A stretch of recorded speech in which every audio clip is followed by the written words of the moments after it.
আমরা শুনবো আল্লাহকে রাজি করার জন্য, এবং শুনবো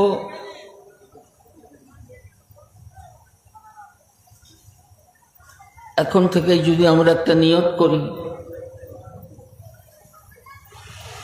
যে সেই কথাগুলোর উপরে আমল করব, তো এখন থেকেই আপনার নামায়ে আমলের মধ্যে সওয়াব লেখা হতে আরম্ভ হয়ে যাবে।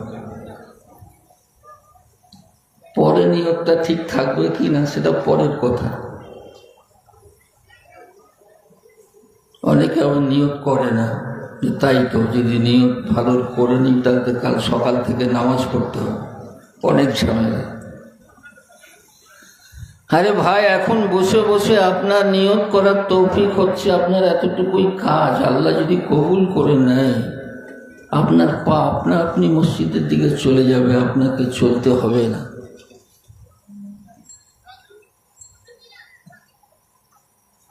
अल्लाह चलिए नेবেন। ये कदम उठते नहीं उठाए जाते हैं। এই যে আমরা চলে যিনি মসজিদে যাচ্ছে, এ কদম উঠে না, কেউ উঠিয়ে নিয়ে যাচ্ছে। নাহলে তোমার অপর ভাইয়ের পাটা উঠছে নি কেন? যে কোনো কারণেই হোক আল্লাহ পাক নারাজ আছে, তাই তার পাটা উঠছে না। আর যে কোনো কারণে হোক এক ব্যক্তির উপরে আল্লাহ পাক রাজি আছেন, তার এই কদমটা উঠছে, উনি মসজিদের পথে চলে যাচ্ছে। এটা ভাববেন না আমি যাচ্ছি না। আপনার পায়ে কে শিকল দিয়ে বেড়ি দিয়ে রেখেছে?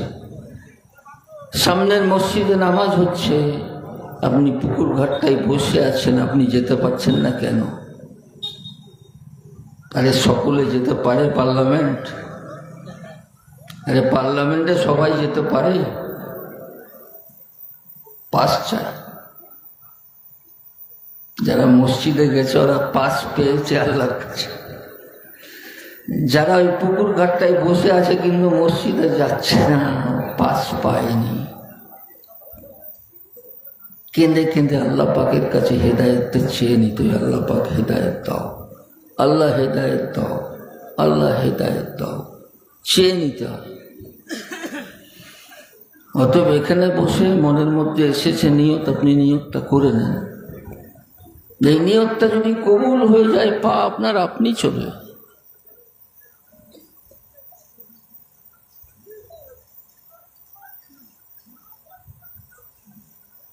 বাদশার সাথে সাথে গোলাম যাচ্ছে শিকারে, একটা মসজিদ ভাঙা,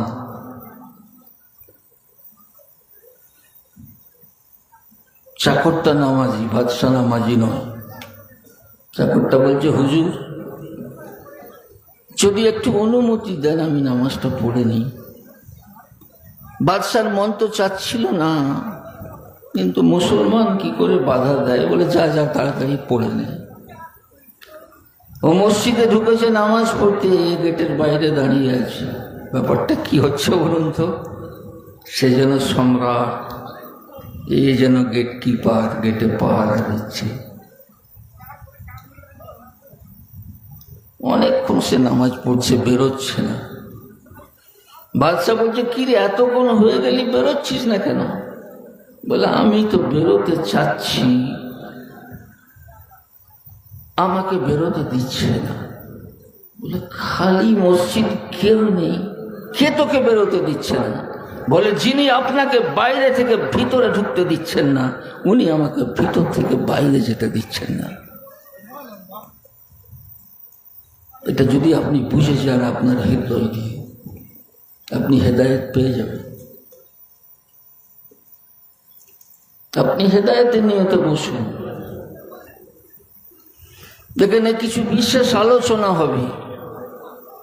কে বলছে আমরা হানাফি, কে বলছে আমরা আহলে হাদিস। সকলের নিয়তটা সহি রাখি, সঠিক কথা শুনবো, সঠিক কথা বুঝবো, সঠিকভাবে চলব। এটা জিদাজিদের বিষয় নয়, বিষয়টা হাদিস এবং কোরআনের। দেখেন জিদবাজিটা কোনো অবস্থায় চলবে না।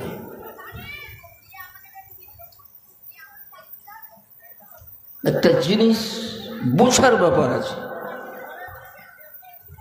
আপনাদের মধ্যে কেউ এমন নেই যে পুকুরও বুখারী শরীফ পড়ে রেখেছে, বলছে আমি হাদিস মেনে চলি, কিন্তু একবারও বুখারী শরীফ খুলে দেখার তৌফিক হয়েছে কিনা সন্দেহ আছে।